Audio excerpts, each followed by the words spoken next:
economy that has collapsed, but that collapsed economy is performing better than your economy that you left us. We have created more jobs, 2.1 million jobs, than any government in the Fourth Republic. He was creating unemployment with Dumso and everything. We are creating jobs, 1.2 million jobs in the public sector, 975,000 jobs in the private sector. And all of this is data that we have put. Dr. Alhaji Muhammad Bawumia, finally, the former president of Ghana, John Dramani Mahama, Enra Omoko Clash, the 8th Ghana CEO Summit, Omumi Eco Clash was here. Now, Vice President Ebeton Sem Edemane John Dramani Mahama, Abra na John Dramani Mahama, Abekasa Afa economy no a condemn NPP Amayukuno. Now, and some of course over here, now just interesting. Aha, Dowona TV. Follow him. It was YouTube and Facebook. Baby, Dowona TV. Make sure to share this video. I'm a for so any be ahe. Now, man found concept more Enra. And now the 8th Ghana CEO Summit omoye ewo enkan. Now the Vice President of Ghana there no ni Ghana hanom to mo friend go Zoom so and na woni wo edin komo. Now before that na John Dramani Mahama edikan akokasa ama the speech and then sema to about the economy and they send the economy no esi ekonu no atrocious e their money NPP amanyuko no and the Vice President of Ghana. Now no and the Vice President of Ghana ono so mo friend e wo Zoom and ono so e den nsem ebetu ja say Sir John Dramani Mahama etna waka say this economy no a collapse ya waka John Dramani Mahama say this collapsed economy is doing better than no dia na o say a year juma gidigidi no anu economy way a year juma chen na ye ni kan tie John Dramani Mahama and some our kan. Anybody who studied economics, you know about diminishing marginal returns. If you go beyond a certain limit, the returns begin to diminish. And so it's the same with taxes. If you go beyond a certain limit, compliance becomes a major problem. And that is one of the problems. The more we pile on the taxes, the less revenue we get in proportion to the taxes that we're putting on. And so there must be a mean optimal standard where people do not feel too pressured and are more willing to comply with the taxes than we currently have. We know that under the IMF agreement, Ghana has been asked to increase its tax revenue to revenue ratio to 24%. We're below 15%. Currently, we're just at about 17-point-something%. And so every year between now and 2028, we're supposed to reach 24%. But when you face a crisis, there are other things you can do. You can cut expenditure. And unfortunately, this is one area where this government is not willing to do. Year on year, the budget continues to balloon. Even when we had entered the crisis, from one year to the other, the budget had grown by 82 billion. Instead of reducing, the Office of President budget is increasing. Every year, the budget is increasing astronomically, and that means that you must bring in more revenue to be able to meet it. And so a combination of reducing expenditure, rationalizing expenditure, cutting cost, reducing waste, blocking avenues of waste, fighting corruption, all that will create more headroom for government to be able to spend and achieve fiscal consolidation. We have not been in talks with the IMF, and so we're not a party to the agreements that have been reached. And we have asked that we should be brought into the picture because we are likely to form the next government. We need to be able to know what agreements have been reached in terms of revenue, in terms of taxes. But we've always talked about spreading the tax net so that we can bring in more money. And I believe that there are innovative and best practices that we can follow in order that we spread the tax more widely instead of just heaping it on a small group of companies that are visible and therefore can be easily reached to pay more taxes. Thank you very much. In this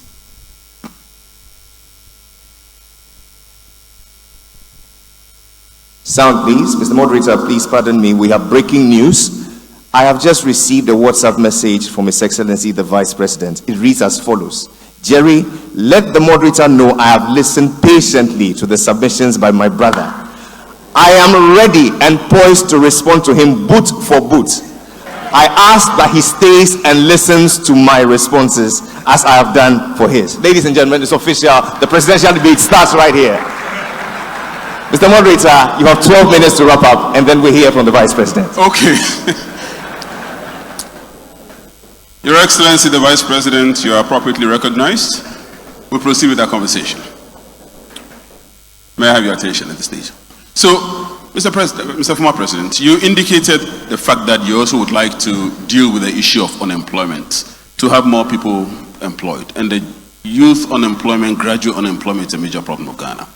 But as you're indicating the fact that tax cuts could also be dealt with the issue of expenditure rationalization, cutting down expenditure among others, how would you still deal with this issue, given that you're going to have more people on government payroll, for example, if you're going to have more people employed? How do you reconcile these?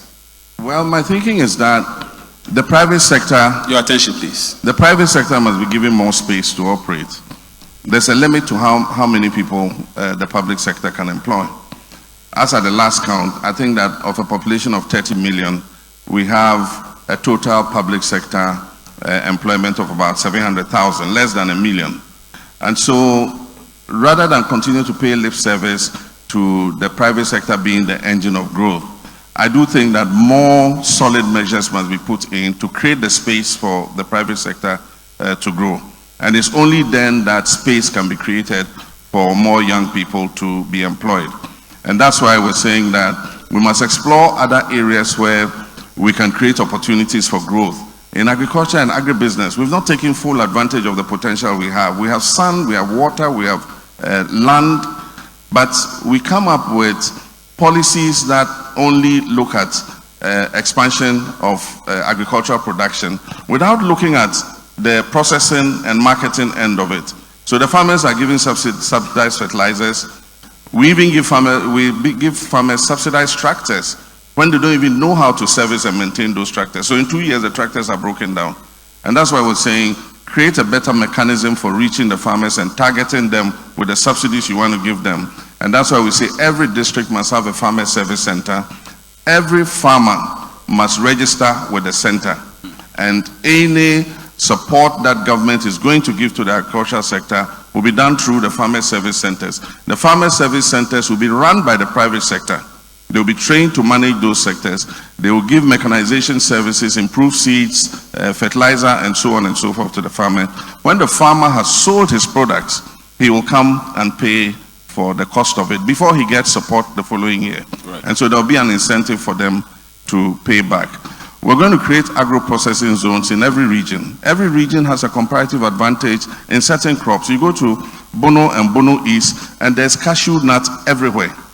And yet every year, buyers come from Asia, come and buy the raw nuts and take them away.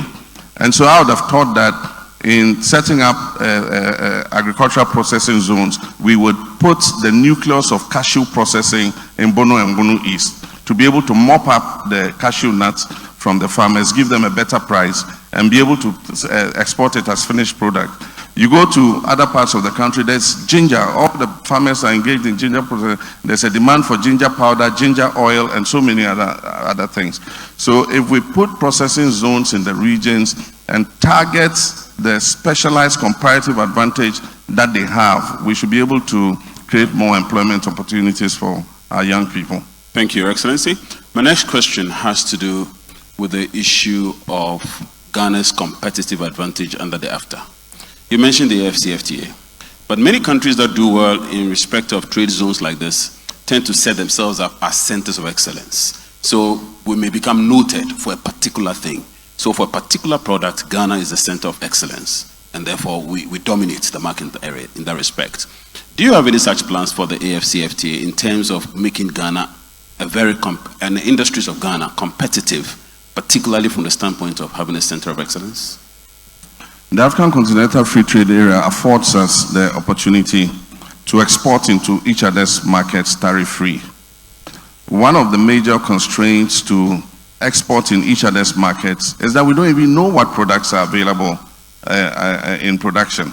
Now, the African Continental Free Trade Area allows us to register our products. And as far as I know, Ghana has registered 77 products. And so other countries will know that, look, it is possible to get these products at this quality from this country. For a long time, we had a company like Aluwex producing aluminium coils and rolls and all that, but who knew there was Aluwex here? Many African countries were still importing their coils and others from Europe. And so it would afford us the opportunity, one, to introduce our products to other countries, be able to export into their market. So every country would leverage its comparative advantage to be able to export.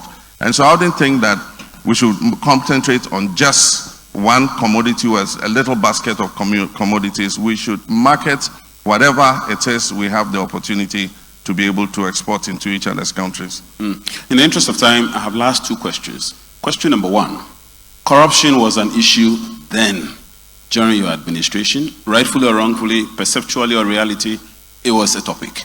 Corruption is an issue today, rightfully or wrongfully, perceptually or reality. Corruption remains a transactional difficulty for business.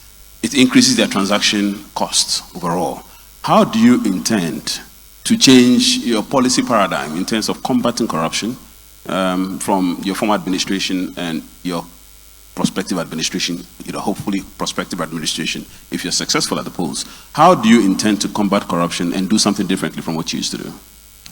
I think that we have all the laws we need. And I think we have all the institutions we need.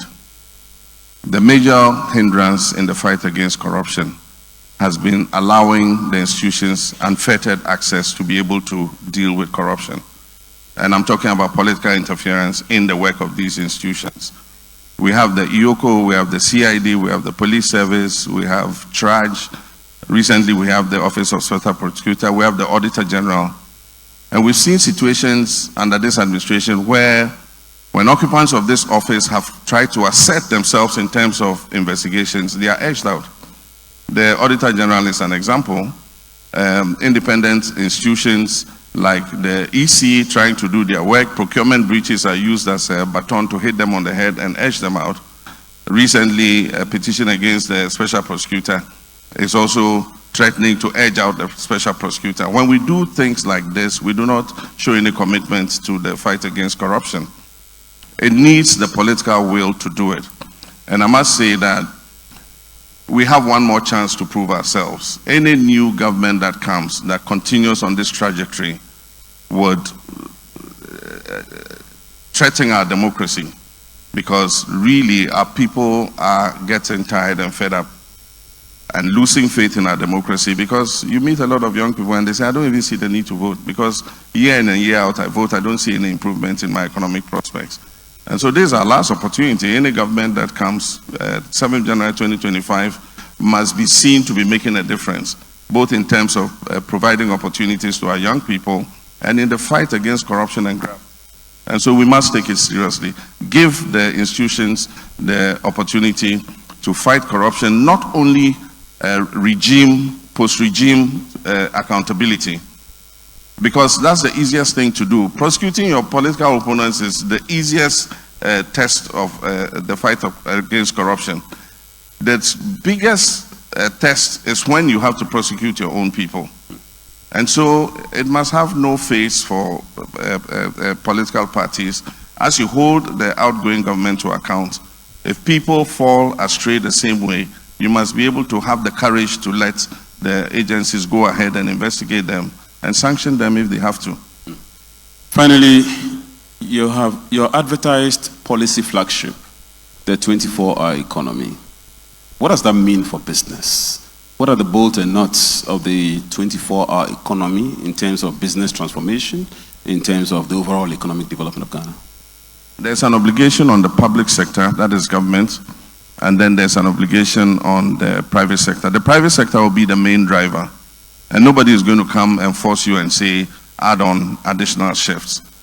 But as the opportunity and the market opens up, you find that you need to either retool, expand your production lines, or add on more employees. We did, there was an example of that when we selected a few indigenous pharmaceutical companies at the time and gave them 50 million cedis at the time. That was equivalent to almost $10 million to expand their production lines, and it led to an increase in employment of 40% in all these pharmaceutical industries. So it's something that we can do, and we're saying that let's use the incentive of taxes, for companies that sign on to the 24-hour economic policy. You can give them tax rebates or give them special incentives in terms of taxes. You provide them with security to ensure a safe environment for them to continue to work. And we have investigated the possibility of what we call time of use tariffs. That is for those who add on additional production and additional employment that operate in times when there's excess power and we're all not using it. We can probably give it to them at a lower rate so that they're able to lower their cost of production. And so these are all the kinds of things we think are possible.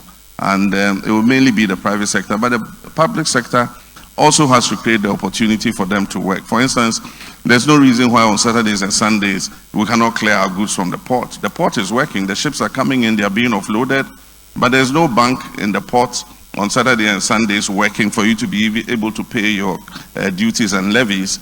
Customs are not working, on Sundays, so you cannot clear your goods. So what obligations are there for government to fulfill so that it creates the enabling environment for the private sector to be able to take the policy and run? That is what we'll be dealing with.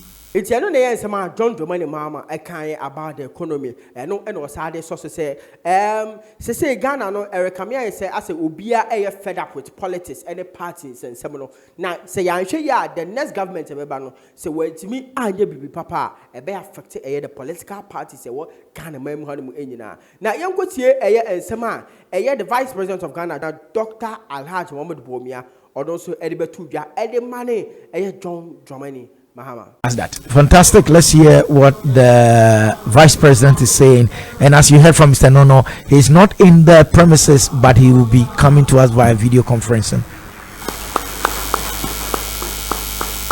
Thank you. Thank you very much, Jerry. Can I go ahead? Is it okay for me to proceed? We are all ears, Mr. Vice President. Thank you very much, former President, my brother, John Dramani, His Excellency John Dramani Mahama, ministers of state, members of parliament, captains of industry, and all participants in this annual CEO Summit. It is really an honor and a privilege to have the opportunity to share some remarks with you. This is a very important annual event, and I wish I was there personally, but I am currently in Toronto, and unfortunately I'm not able to be with you, but at least we are able to come digitally through Zoom, and thank you all very, very much. I would like to basically speak to the issues as far as how we get business reignited and all of that. But I think it's also very important to also be frontal as far as having listened to the former president talk about some of the things that are going on from his perspective. When you listen to him, somehow you may be forgiven for thinking he has just landed from Mars, because he has been a former president before. He has managed this country. He's been vice president before. And when he was managing this country, there was no global crisis. He didn't have COVID. He didn't have a Russia-Ukraine war. But at the end of the day, his economy that he was managing basically turned down. Unemployment was very high. We endured 4+ years of doomsday. Agricultural productivity declined. GDP growth in agriculture was very, very low. Industrial growth, because of doomsday, also collapsed. And they had to cancel teacher training allowances. They couldn't pay. They had to cancel nursing training allowances. They couldn't pay. They had a 3-month pay policy for teachers for working for 3 years and be paid for 3 months. Chalk in school was a problem.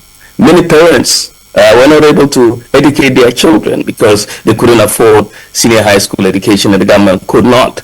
Even if you cannot buy chalk for schools, how do you have free senior high school education? Investment in TVET was very low, and all of that. So this was the background against which we came into government. And if you look at what we have done in the last 7 years, and we are now in our 8th year, it is very clear. If you look at all the routine things that governments do in the area of development, we have done much more and performed much better than his government.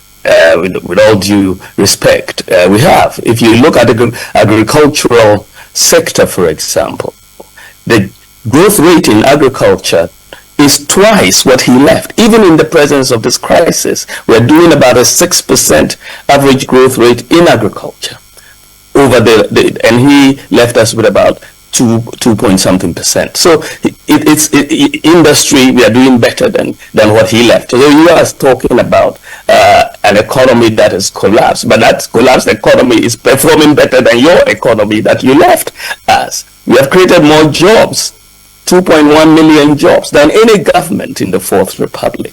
He was creating unemployment with Dumso and everything. We are creating jobs, 1.2 million jobs in the public sector, 975,000 jobs in the private sector. And all of this is data that we have put out for everybody. We've constructed more roads than any other government in the Fourth Republic, done more railways, done more airports, built more public libraries than any other government in the Fourth Republic, built more courts. We're in the process of building 120 court buildings. 80 have been completed. More classrooms than any other government. We're building more hospitals through Agenda 111 and other projects than any other government in the Fourth Republic. We've built more fish landing sites, 11 completed, more than any other government in the Fourth Republic. We've done more sanitation facilities, increased the proportion of the population with access to sanitation facilities from 33% to 59%. And this is why you are not seeing cases of cholera as it used to be in the past, because there are 5,400 communities that are now open defecation free declared. We built more sports facilities in the country than any other government in the Fourth Republic. When we came in, you had only 3 AstroTurfs in Ghana. We have 150 plus now. We're building 10 multi-purpose sports stadia, completed 6 of them, and the others will be completed soon. Completed the Boteman Sports Stadium, which we used for the African Games, and the University of Ghana Sports Stadium. So we've done so much in that area. Fiber optic cable network, the NCA licensed fiber optic cable network in Ghana since we've been in office. 93% of all of Ghana's NCA licensed fiber optic network has been put in place under our administration. Rural telephony, we inherited 120 sites. We've put in place almost 1,500 sites, and more are ongoing. So there is so much that we are doing across in terms of the normal routine development. And the ambulance service was collapsing. We've implemented the one constituency, one ambulance, and revived the national ambulance scheme. There was no vehicle for Zongo development. We've done Zongo Development Fund, and we were able to look at boast of over 200 projects in the area of Zongo development across all the Zongos in the country. You look at our investment in technical and vocational education, over 6 billion Ghana cedis in the last 7 years, the highest investment in technical and vocational education by any government in the Fourth Republic. And we've made technical and vocational education also free in that context. You are seeing, in terms of our development authorities, a major completion of projects, 1,609 projects completed under the development authorities. The Northern Development Authority has completed about 304 projects so far. And so we are not talking about guinea fowl projects or that, or planting projects and so on. It's very, very tree planting projects that bent when they were planted. So we can talk about this economy that you say has not done well is doing better than you did when you were president, Your Excellency. And so you can see, and then we implemented free senior high school education. Now that is one major landmark policy that we have put in place, and that most people thought it wasn't going to be possible. In fact, the former president said if he had 2 billion Ghana cedis, he wouldn't invest it in free senior high school education. But what we have, and the benefits are huge. You've seen an increase in enrollment in free senior high school education from 800,000 to 1.4 million. A 75% increase. And in the process, we have obtained gender parity. When we started free SHS, for every 100 boys in school, you had 68 girls. Today, for every 100 boys, you have 106 girls. And that enrollment increase has brought gender parity. But what is even more important is that if you look at the increase in enrollment into free SHS in Ghana, the highest increases have come from the 5 northern regions. So they constitute the highest ratios of enrollment in free SHS in Ghana, which is very good because the poorer societies, the poorer regions are getting more access. But what is even more important than this is that the quality has not dropped. We are seeing a major increase in quality through performance, and they have not been cheating, by the way. You've seen that the core 6 subject in WAXI, and Ghana has not left the West African Exams Council, by the way. We are still part of it. But the top core 6 subjects, the performance in 2015 pass rate was 41%. Today, core 6 subjects, the pass rate is 64%. So we are seeing better performance as a result of this. So if this is what a collapsed economy is, then I don't know what his economy was in that regard, because in all of these metrics that are routine in the area of development, we are doing better than the economy that he was managing as president. Now, beyond this, as I said, one has to go beyond the routine because in getting the business economy to move and the business sector to thrive, we need ideas, we need transformational ideas, we need to change our system. And this is what we have been doing over the last few years, to also trying to change the system. And this is why digital transformation has been very important for us. You've seen us bringing in many digital reforms. We've insisted on the issuance of the national ID. We've done the digital ID. 17.6 million people plus have been issued with digital IDs. Today, even when a child is born and you take the child for weigh-in, the child is given a digital ID number as well as a passport, a birth certificate number. And this is very, very important for us putting together the database where everybody is uniquely identified, whether you are rich or poor, regardless of where you live, whether you are even dead or alive, we can uniquely identify you, and that takes away issues of cheating in age cheating, retirement, and so on, for pension benefits and so on, and bring some discipline. So you can't go and borrow money from a bank and suddenly go and change your ID anymore, because that is no longer. And then we've been able to use this to address corruption in the area of ghost workers.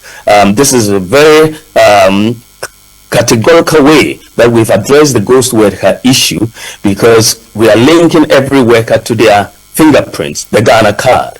And because ghosts don't have fingerprints, when we did that, the ghosts pretty much disappeared, because that is where it is. So we're able to clean up payroll in the national service payroll, even the SNIT payroll.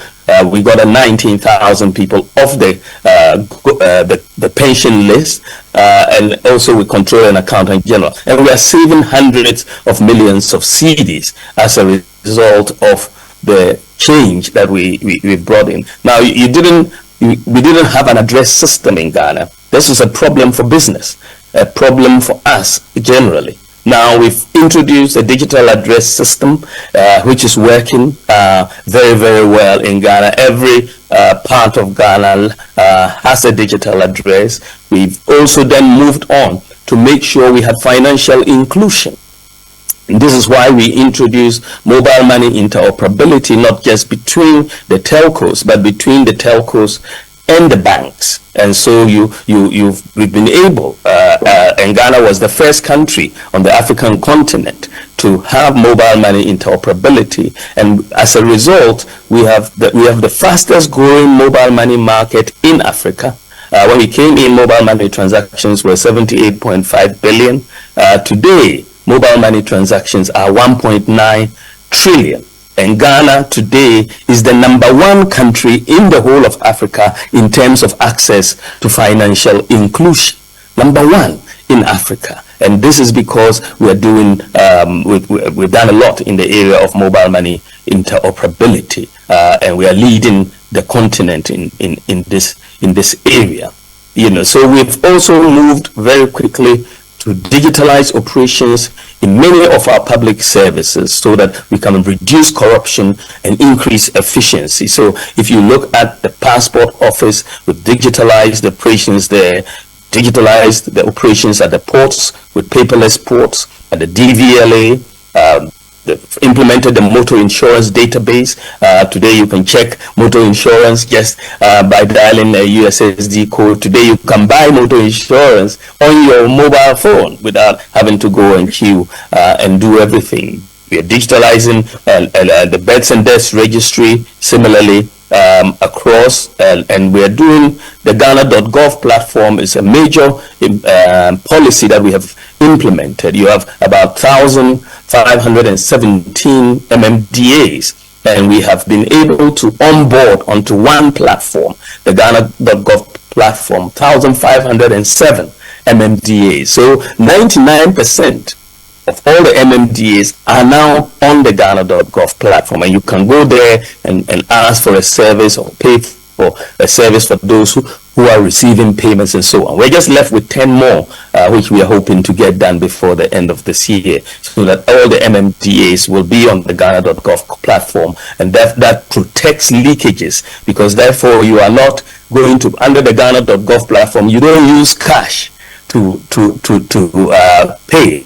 So basically, maybe the former president wasn't informed. Basically, what he says he wants to achieve when he comes into office in 4 years has already been achieved pretty much. And so we are there, and we are proceeding. We've digitalized the ECG process, and you can buy your credit for electricity without having to go and to queue at ECG, and in the area of domestic revenue mobilization through the Ghana card, we have increased the proportion of people with tax identification numbers from 4% to 85%. For 60 years in Ghana, we didn't cross 4% of people with tax identification numbers, but by making the Ghana card number the tax identification number, we have now 85% of our population with tax identification numbers. Furthermore, we have linked the SNIT, NHIS, GRA, payroll, DVLA, the SIM card, the bank account of people directly to the NIA database.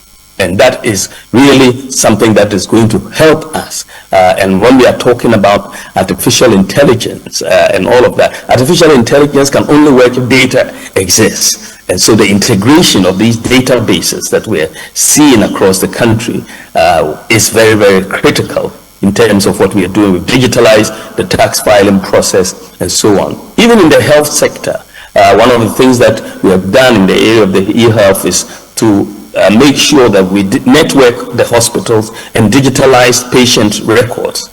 We have so far completed the networking and digitalization of patient records of over 300 hospitals. All the teaching hospitals have been digitalized. All the regional hospitals have been networked and digitalized. All the district hospitals have been networked and digitalized. So if they refer you from Yendi Hospital to Kolebu Hospital today, you don't need to bring a folder to Kolebu. You just come with your ID, and when you put in your ID, all your medical records would appear. And so the issue of the loss of folders and so on in hospitals and across hospitals will now disappear. We expect by the end of next year that all the hospitals, all the clinics, all the CHIPS compounds will all be networked, and that will help a lot in healthcare delivery. For us, we've also, ladies and gentlemen, introduced medical drones in the delivery of health services. The drones came for me out of painful personal experience of watching my father die when he was looking for blood. So when I heard about the drone technology and its ability to deliver blood, vaccines, drugs to remote parts of the country in times of emergency, I made the dash to San Francisco and convinced Zipline to set up in Ghana. They have 6 centers delivering to 2,800 medical facilities, an average of about 100 flights a day from each of the centers. And we are saving lives, and every day we are saving lives with the drones. But what is also very important to note is that all these drone centers are 100% manned by Ghanaians, brilliant young men and women. And our medical drone delivery service in Ghana is now the largest in the whole world. We are the leading medical drone delivery service in the whole world. And it is really very, very good. In the pharmaceutical sector, we've just completed the National Electronic Pharmacy Platform, where we have over 2,000 pharmacies on a common platform. And that means when a prescription is given, the whole old problem of where do I find the medicine, is it a genuine medicine, how much it is, and all of that.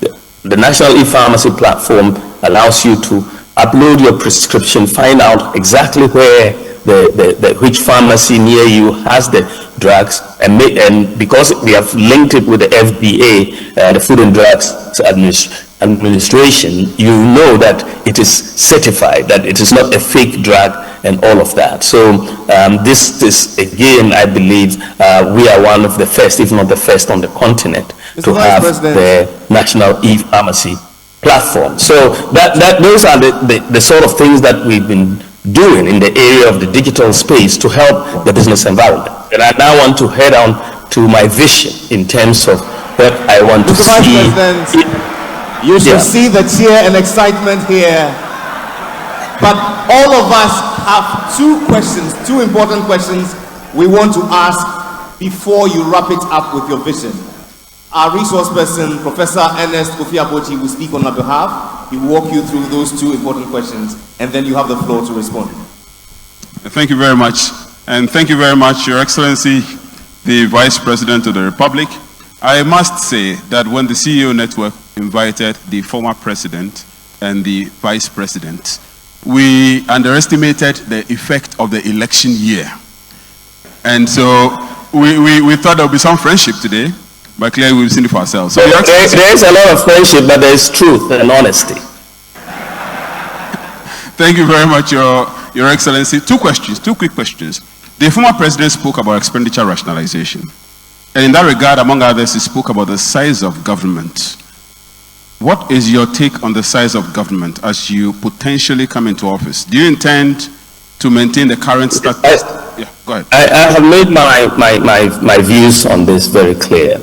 And I am very much decided that we need to realign government expenditures towards the private sector.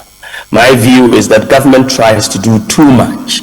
You want to buy vehicles, you want to accumulate all the money and go and buy vehicles for schools and all of that. You want to build a road, government is doing it. You want to build dormitories. And I believe that we should get the private sector involved and take up the burden from government. So many projects properly structured will get the private private sector involved. One of the things about the digitalization drive that I have led, which I have learned a lot from, is that if properly structured, the private sector will do it. Most of the things that we have done in the digital space has been through the private sector, whether it's the Ghana card, where you have the upfront loading by the private sector and then they make a fee, whether it's the same thing with the digital address system, the networking of the hospitals, Ghana.gov, all of these things have been spearheaded. So government is not uploading and spending upfront. And I want us to apply this model. My view, and I've stated, is that let us bring down government expenditure between 3 to 5% of GDP in the next 4 years, reduce government expenditure and replace it by private expenditure. You look at Legon, for example, or Tech. Many of the hostels, if not all the hostels, have been put up by the private sector. It's not government that has put them up. And this is how we should be doing, whether we are talking about classrooms or dormitories or roads. Let's give the private sector the opportunity to build them. Government can rent these from the private sector and doesn't have to upfront spend it. If it's buses, 700 buses we are buying for schools, why do we have to buy it all at the same time? Why doesn't the private sector supply it and we can lease it and pay a little? Your Excellency, I'm sorry, Your Excellency. I am thinking that the private sector is really the way that we need to empower so that we bring down government expenditure, and I am very much in Your Excellency, more specifically in the area of the size of government, not overall government expenditure, but the size. Well, the size of government, as I have said, and I've made it clear on February 7th. I said that, for example, I believe that I can run a government with 50 ministers rather than what we are doing today, and I've made that very clear already. Thank you very much. So the last question. You're welcome. The last question is on tax cuts. The former presidential aspirant made it clear that he is all in favor of tax cuts, and I'm sure you can well imagine that business is smiling. What is your position? Yes, I want to introduce a new tax system in Ghana. I don't want to tinker with the existing tax system. I want a new tax system. I've studied the tax systems across the world. The most tax competitive country in the world, the last 10 years in a row, is Estonia. So I took a team to Estonia and we studied their tax system. They are working on a flat tax system. So, and I believe that Ghana would benefit from a flat tax system. Makes it very easy, makes it very transparent, and easy to comply. Easy to understand. Today, a lot of businesses don't even understand the bills that the GRA brings them. There's a lot of dispute amongst them. If we move to a flat tax system, it will be very, very, very easy for everybody to understand. So next year, God willing, when I am president, by the grace of God, I'm bringing in this new tax system, and I'm going to usher in a tax amnesty. A tax amnesty that will essentially, up to a certain year, wipe out all tax obligations, and we are all going to start afresh on a clean slate. So the tax amnesty is what I'm bringing in next year. I also want to realign our import duty regime. I want to move towards flat taxes in cities on import duty so that there's predictability on our import duties. And I also want to realign our Ghana import regime to what exists with our nearest competitor, the port of Lomé. And so we are not going to charge import duty that is higher than what is being charged at the port of Lomé, so that we'll stop the smuggling that is going around through Togo into Ghana. Once we align our import duty not to be higher than that of Togo, we will make sure that that smuggling doesn't take place. Businesses need predictability, and I believe that the tax proposals that I'm presenting, if you look at our import duty regime, for example, and all of this is financeable. What I'm saying, it doesn't make any difficulty in finance. And as I said, I'm bringing down government expenditure by 3 to 5% of GDP. 3% of GDP is almost 30 billion Ghana cedis. Now, if you look at our whole tax revenue from import duty, the whole of import duty is 15 billion. Ghana cedis. So if you're able to rationalize or reduce government expenditure and replace it with private sector expenditure, you create a lot of fiscal space, and that is where I'm headed. Thank you very much, Your Excellency. Very much. It's early morning. It's early morning in Canada, so we appreciate the sacrifice and the public service. No, I didn't want to miss this very, very important occasion. I really wish I was there personally, but I'm sure that is what it takes. We've been able to do this digitally, and thank you. And I can assure you that the former president has sat through. He's here as you requested, so he's been. And I thank him very much. And I hope we will meet on more occasions to let the whole public understand our respective viewpoints. Thank you very much, Your Excellency. Enjoy Canada. Thank you.